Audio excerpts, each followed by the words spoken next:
Imagine coming home from work, expecting to kick back in your own garage, only to find some stranger's car just parked there, like it owns the place. No heads up, no note, no "hey, sorry, wrong garage." Just boom! A shiny silver Honda Civic, comfortably wedged in your second bay like it's paying rent or running the HOA itself. Sounds nuts, right? Well, that's exactly what happened to me, Connor Walsh, your average tech guy trying to live the quiet life in a peaceful little neighborhood called Maplewood Heights. But peace? That was about to get flipped upside down. Before I get too deep into this story, smash that like button, drop a comment telling me if you've ever had a neighbor go full Karen on you, and if you want more wild HOA tales, hit subscribe so you don't miss a beat. Trust me, you're gonna want to hear this one. So let me set the stage. I bought this house about 2 years ago, a nice place with a 2-car garage, but since I only own one ride, I turned the extra bay into my workshop and storage. You know, my little sanctuary where I fix laptops, tinker with electronics, and sometimes lose track of time while trying to make sense of other people's tech messes. Life was peaceful. Neighbors kept to themselves, the HOA mostly stayed out of my business, and I had my quiet routine down to a science. Then came last Monday morning, when I heard this odd rumbling noise coming from my garage. I thought maybe a raccoon got stuck or something harmless. Nope. I walked out, and there it was, a clean, relatively new silver Honda Civic parked right in my second bay. Not just slightly in, not blocking my main bay, but sitting there like it owned the place, as comfortable as if it had been paying rent for years. I stood there, mouth open, blinking like I'd just woken up from a weird dream. Nope, this was real. Someone had invaded my garage, and I had zero clue how or why. Naturally, the next logical step was figuring out who the heck this car belonged to. I did the neighborly thing.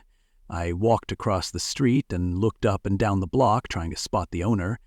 Most folks were gone to work, but I saw an older woman watering her garden. I'd seen her before, but never really chatted. Turns out her daughter was the HOA president, Deborah Langston. I knocked on their door, and after a bit, a woman in her late 30s answered. She looked like she just rolled out of bed, but with an attitude that could curdle milk. Arms crossed, eyes narrowed, like I'd just interrupted the Queen of England during her coronation. "Hi, I'm Connor," I said, trying to keep it polite. "I think your car's in my garage." She didn't flinch. Instead, she stepped out, slammed the door behind her, and said with all the condescension in the world, "Honey, I'm the HOA president. I know exactly where I can park." Like she just handed down the Declaration of Parking Rights. I tried to remind her that it was my garage on my property, but she laughed, like I was some joke she stumbled upon during her HOA reign. Then she pulled out an old garage door remote, waving it like a magic wand, saying, "I'm parking there until you learn to share community resources properly." Share? Lady, that's my damn garage, not some HOA community closet. Here's the kicker, she wasn't even using her remote. I had both of mine sitting right on my kitchen counter that morning. So Deborah was trespassing, using stolen property, just waltzing into my space like she owned the block. Then, from next door, comes Walter Griggs, a retired vet with kind eyes but the tired look of a man who's been fighting battles way longer than he wanted. He gives me the lowdown. Deborah's been a terror since her divorce, moved back in with her mom, and takes it out on the whole neighborhood. Walter had to tear down his beloved bird fountain after 20 years because it wasn't community standard. Talk about a power trip. Some folks just love rules more than they love people, I thought to myself. This wasn't just a parking dispute anymore. Deborah was using her HOA position like a weapon, and I wasn't going to be the neighborhood punching bag. But wait. Things get better. The next day, Deborah leaves a McDonald's cup and some wadded napkins on my workbench. Yeah, she's not just stealing my garage spot, she's treating it like her personal dump. Then I get an email blast from her to the entire neighborhood titled "Urgent, Neighbor Refuses to Share Parking, Community Safety Concern." Classic gaslighting. She paints me as the bad guy, saying I'm antisocial, hoarding community resources and creating an unsafe environment. The language is so official sounding, it's like reading a bad legal thriller. So, what do? I print every page and tape it all over my garage door with a big marker headline: Community Education Exhibit. Local HOA President demonstrates modern gaslighting. If Deborah wants to play the public opinion game, fine. Let's give the neighbors front row seats to the circus. Meanwhile, I start digging into smart garage door systems. You see, fixing computers isn't just a job for me, it's a hobby, a way of thinking. So I find this high-end smart lock controlled by phone with timer functions perfect for someone planning to teach a trespassing HOA president a lesson she won't forget. I order it with next-day delivery and spend the evening learning how to set it up. Walter stops by, his face lighting up like Christmas morning when I tell him about my plan. He tells me Deborah's best friend Martha is a real estate agent and co-conspirator in spreading gossip and fear around the neighborhood, making everyone walk on eggshells over HOA rules. The stage is set. Installation takes most of the next day, but by evening the new system is ready. Looks exactly like the old one, but with a built-in trap. Deborah has no clue. I program it to run normally for 7 days, then lock down tight, waiting for the perfect moment to flip the script. And while Deborah's busy making my garage her new kingdom, complete with folding chairs, coolers, and office supplies, I'm booking a luxury 10-day vacation in Maui. Oceanfront suite, spa treatments, snorkeling, the works. Total cost? Worth every penny for the entertainment value. Over those 10 days, I watched Deborah's slow meltdown through the security app. Locksmiths come and go trying to break in, all leaving baffled or refusing to violate the law. Deborah throws parties in my garage, holds community improvement meetings, and never suspects the door's about to slam shut. Meanwhile, I'm soaking up sun and cocktails, thousands of miles away, knowing her perfect little power trip is about to unravel. But will she get her car back? Or is this just the calm before the storm? Stick around. Next part gets even juicier. You ever get that feeling when someone's trying so hard to paint you as the bad guy that you start wondering if you're actually starring in their personal reality TV show? Yeah, that was me after Deborah fired off her "urgent neighbor refuses to share parking" email blast to the whole neighborhood. She spun this tale about me being some dangerous antisocial loner, hoarding community resources like I was hiding a secret nuclear weapon in my garage. The email was stuffed with enough fake legalese to make a lawyer cringe, designed to gaslight the entire block into thinking I was the neighborhood menace. So, what's a guy to do? I printed every single word and taped it all over my garage door, turning it into a gallery of her own manipulative masterpiece, with a big old marker title: Community Education Exhibit. Watch how your HOA president plays dirty. If Deborah wanted the public opinion battle, I was more than happy to hand out front row tickets. But here's the thing, while Deborah was busy spreading lies and raising neighborhood alarms, she was doing something else, taking over my garage like it was her new kingdom. I'm talking folding chairs, coolers, personal stuff. She was basically moving in. You'd think she'd at least be subtle, but nope. She held what she called community standards workshops right on my workbench, lecturing a handful of neighbors about lawn maintenance and mailbox designs like she was the neighborhood's supreme ruler. The poor folks looked uncomfortable, but no one dared to say a word against the self-appointed dictator. It was almost hilarious if you didn't know the nightmare she was causing. Here's the juicy part. Deborah wasn't just invading space, she was plotting. I watched her and her sidekick, Martha Dean, scribbling notes, making lists of houses to inspect, and dreaming up new rules to make everyone else's life miserable. They treated my garage like the war room for their HOA takeover. Day by day, Deborah grew bolder, leaving clothes hanging where I used to keep tools, family photos on the workbench, even exercise gear in corners. She wasn't just trespassing anymore. She was living there rent-free and loving every second of it. But little did she know, I had a timer set on my new smart lock system that was counting down the days until her perfect little power play would crash hard. While Deborah was making herself comfortable, I was kicking back in Maui, watching the whole thing unfold on my security app like it was the latest binge-worthy series. Every morning, Deborah showed up with her coffee and laptop, ready to rule her kingdom, completely oblivious to the digital leash I had on her garage door. Then came the day when the door didn't budge. At first, she pressed the button a few times, thinking it was a glitch. Then she tried the manual override, pulling the emergency cord like she was trying to lift the damn door with sheer willpower. Spoiler alert, that door wasn't moving without my permission. She looked like a trapped animal pacing her prison, and that was just the beginning. Her panic quickly turned to action.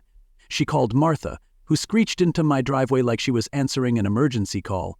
Together they fiddled with remotes, checked windows, and searched for secret entrances like they were in some suburban heist movie. When that failed, they hired not one, not two, but 3 locksmiths in one day.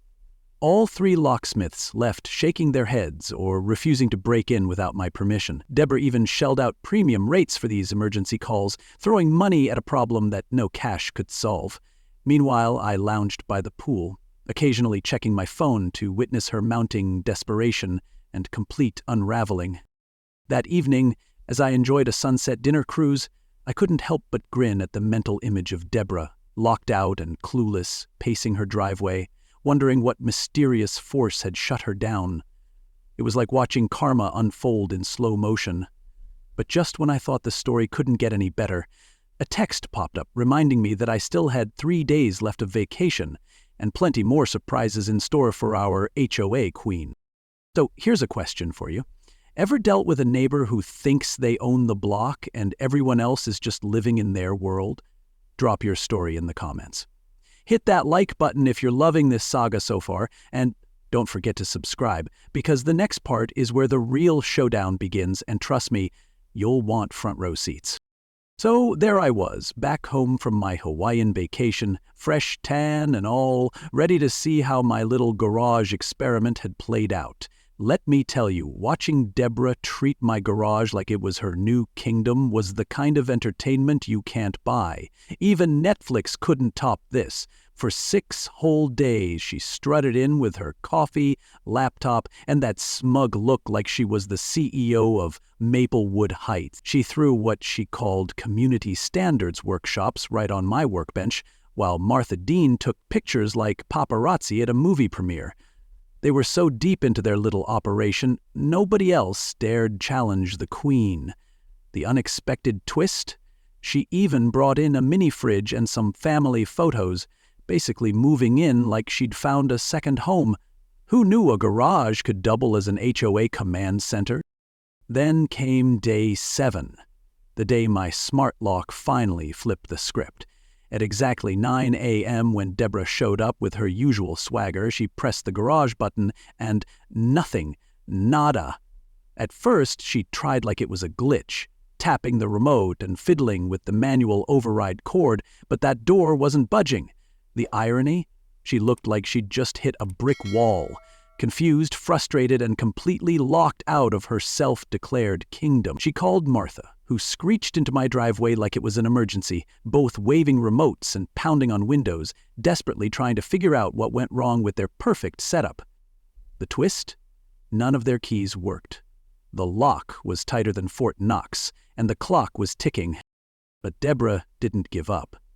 No, she escalated quickly. Locksmith number 1 showed up, probably thinking it was a simple call, but after 10 minutes, he was politely explaining that breaking into someone else's garage without the owner's permission was illegal. Deborah's face twisted from smug to shocked. The second locksmith came, only to leave shaking his head with the same message. The third locksmith charged premium emergency fees, but left empty-handed, probably wishing he'd never taken the call. All the while, I was chilling, checking my security app between sips of iced tea, watching the slow but inevitable meltdown of my HOA nemesis. The suspense was killing me, but the payoff was worth every second. Meanwhile, word spread fast. Neighbors started showing up at my driveway just to watch the spectacle of Deborah and Martha banging on the garage door like it was the entrance to a secret club they'd been locked out of. Phones came out, and soon the whole block was buzzing with whispers and bets on how long Deborah's reign would last. The unexpected came when a curious reporter from the local news caught wind of the story. An HOA president literally locked out of her power base. This wasn't just a neighborhood dispute anymore. It was turning into the kind of drama that people actually wanted to watch. And you know what? Deborah had no clue that her perfect little plan was about to become a public nightmare. So here's the real question for you. Have you ever had a neighbor who thought the rules didn't apply to them, only to get a well-deserved reality check? Drop your wildest HOA horror story in the comments right now, smash that like button if you're rooting for the underdog, and subscribe so you don't miss what's coming next, because trust me, the fireworks are just getting started. When I finally pulled into my driveway after 10 days of watching this whole garage drama unfold from thousands of miles away, it felt like stepping onto the set of a reality show I didn't audition for. The street was buzzing, neighbors standing in small groups, phones out, waiting for the grand finale of Deborah's meltdown. You'd think it was some big game or concert, but nope, it was just Deborah, flanked by the aftermath of 3 failed locksmiths and a mountain of frustration. She looked like a lioness who'd just been locked out of her den, pacing and growling, trying every trick she could think of to get back in. And the moment my car turned the corner, her whole world got flipped. She charged at me before I even got the door open, yelling that I'd kidnapped her car, that what I was doing was harassment, illegal, and basically a hate crime against HOA leadership. She was so caught up in her own narrative that she forgot the basic truth. This was my property, and I controlled access. I greeted her with all the calm of a guy who'd just spent 10 days in paradise, while his problems solved themselves. "How was your week?" I asked deadpan. That simple question shattered something inside her. Her face went beet red, words tumbled out in a panicked mess about property rights and community resources, but the crowd wasn't buying it anymore. And get this. Her sidekick, Martha, tried to jump in, trying to spin some support, but even she looked like she was realizing the whole thing was ridiculous. I held up my phone, opened the garage remotely with the smart lock app, and asked, "Want me to open the door?" The confusion on Deborah's face was priceless. She'd spent all this time yelling and scheming, and the simplest solution was just to ask. But of course, that wouldn't be dramatic enough. She demanded compensation, lost work time, locksmith fees, emotional trauma.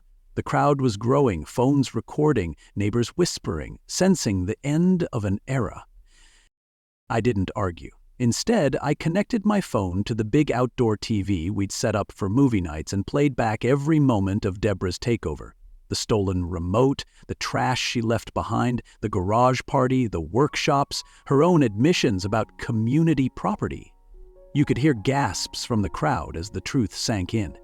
Mrs. Peterson muttered, "She threw a party in your garage?" Like it was the wildest scandal they'd ever seen. Even Martha's voice shrank as the footage played. Walter turned to the crowd and dropped the bombshell about Deborah's reign of terror.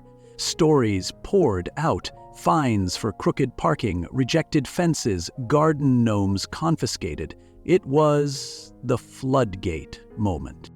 Then came Officer Kessler, who had been called to the scene. He watched the footage, nodded like he was watching a textbook case of trespassing and property abuse. He made it clear I had every right to secure my garage, and Deborah was the trespasser. Just when you think she'd accept defeat, Deborah tried to drag the HOA into it, claiming her presidency gave her special authority. Walter, never missing a beat, whipped out the official HOA board resolution, firing her on the whole crowd erupted. Deborah's face turned from furious to defeated, and with a scream of "This is all lies," she stormed off, leaving her sidekick holding the bag and a camera pointed right at her. Now, I'm curious, have you ever watched a bully get their comeuppance and wished you had a front row seat? Hit that like button if you're loving this saga and drop a comment about your favorite power trip moment. Don't forget to subscribe because Part 5 is coming up, and that's where the media circus really kicks off. Trust me, you won't want to miss the next chapter. So just when I thought the dust had settled and Deborah was done making a fool of herself, she pulls the ultimate power move, calling in the local news.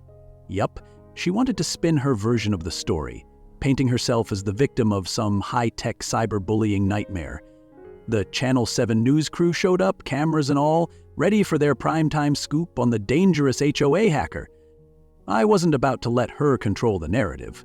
I spent the night organizing my evidence, security footage, emails, witness statements, and the official HOA board resolution firing her. I was ready to let the truth speak loud and clear. The morning of the interview, Deborah stepped onto the set, looking like she'd just walked off a magazine shoot.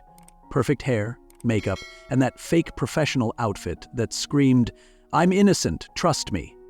Martha was there too, carrying a folder that probably contained more lies than facts. The reporter, Jessica Martinez, did her best to keep a straight face as Deborah launched into her rehearsed spiel about community cooperation and how I was this vindictive neighbor using tech to harass her. But Jessica's questions started digging real deep. "Mrs. Langston, is this garage actually yours?" Deborah's confident mask faltered for just a second before she stammered, "Technically, no, but as HOA president, I oversee community resources." That's when things went south fast. Jessica played my security footage and the room went quiet. There was Deborah, clearly caught on camera, breaking into my garage, throwing parties, leaving trash, and acting like she owned the block. You could see her face change in real time, from smug queen to flustered liar. Jessica grilled her harder, asking about the stolen garage remote, permission, and why she threw a party in someone else's workspace. Martha tried to jump in to clean up the mess, but ended up looking like she was defending a sinking ship. The neighbors watching live couldn't believe their eyes. The best part? When Jessica turned the mic over to me, I calmly handed her my tablet loaded with every clip. I told the viewers the evidence speaks for itself. And boy, did it. Neighbors started sharing their own horror stories on camera. Excessive fines, petty harassment, the works. Walter brought out the official HOA vote removing Deborah from office, and the crowd cheered like it was a championship game. Deborah's final meltdown was almost cinematic, red-faced, sputtering, screaming about lies and lawsuits before storming off in her car, leaving her supporters to face the fallout. The segment aired that evening and went viral faster than anyone expected. Comments flooded in, some sympathetic, most savage. Deborah's professional world started collapsing too. Her insurance company launched an investigation, and within a week she was placed on indefinite suspension pending a review. Meanwhile, Walter was elected interim HOA president and immediately started undoing the damage, lifting fines, restoring gardens, and finally bringing some peace back to Maplewood Heights. The neighborhood breathed easier than it had in months. If you think this saga sounds like the ultimate HOA horror story, hit that like button and share your wildest neighbor nightmare in the comments. And if you want to see how this whole garage war wraps up with a bang, subscribe and stick around for the final part. You won't believe what happens next. After all the chaos, the dust settling felt like the first deep breath after running a marathon you didn't want to run in the first place. With Deborah out of the picture, the garage wasn't just a place to park anymore. It was turning into a symbol of community victory. I decided to throw a big barbecue, inviting every neighbor, even those I'd never met before. It was a celebration of something we'd all been craving: peace, respect, and a fresh start. The turnout blew me away. 43 neighbors showed up, bringing potato salad, playlists, cupcakes shaped like little garages, and a whole lot of hope. It felt like the neighborhood was waking up from a long, bad dream. Walter, now the interim HOA president, took to the stage, that very workbench Deborah once claimed as her command center. He made some big promises: no more punitive fines for small stuff, a neighbor mediation system to resolve disputes civilly, and term limits on Ocho rolls. That last one got the biggest cheer. No more neighborhood dictatorships, thank God. The energy was electric, people smiling and actually relaxing for the first time in months. Even Martha Dean showed up with a plate of brownies and an unexpected apology. She admitted she'd been caught up in the gossip and drama, spreading lies about me and others. To top it off, she launched a neighbor kindness initiative to bring the community together. Talk about a turnaround. Just when the party felt perfect, a familiar U-Haul pulled up to Deborah's mom's house across the street. We all watched as Deborah packed her stuff, moving out for good. Not a soul went to say goodbye or lend a hand. The neighborhood was quiet, almost like we were closing a painful chapter. Mrs. Peterson whispered, wondering where Deborah was headed. Walter shrugged, mentioning something about a small apartment 3 states away, where her reputation hadn't caught up yet. Then my phone buzzed. It was a text from Deborah's ex-husband, and his words put everything into perspective. Deborah's pattern of bullying wasn't new. It had wrecked every neighborhood they'd lived in. Maybe Just maybe this was her wake-up call. The party wound down, but the sense of community stayed alive. I found myself alone in the garage, looking around at the space Deborah had once turned into her fortress. Now, folding tables and leftover food replaced her motivational posters. Walter put up a simple sign that read, "Neighbors helping neighbors." As I started packing up, a young couple stopped me. They'd been thinking of moving until Deborah made life unbearable, but now they were ready to stay and be part of something real. "You don't have to be anyone's victim," the wife said, and that hit me hard. Sometimes, all it takes is standing your ground. In the weeks that followed, the garage became a real community workshop. We shared tools, taught each other repairs, and even started monthly fix-it classes for neighborhood kids. What was once a battleground became a hub for connection and learning. 6 months later, I received a letter nominating me for the annual Community Service Award. Walter had put my name forward for restoring harmony and showing that individual rights and community cooperation can coexist peacefully. The plaque now hangs in my garage workshop, right where Deborah's posters used to reign. Looking back, that 10-day vacation wasn't just about beaches and cocktails. It was the start of something way bigger. Sometimes the smartest move isn't yelling louder. It's playing the long game. If you're dealing with a tough neighbor or a bully in your community, don't let them win. Share your story in the comments. Hit that like button if you believe standing up matters, and subscribe for more tales of justice, wit, and maybe a little karma. This neighborhood saga is just getting started, and I'm glad you're here for the ride.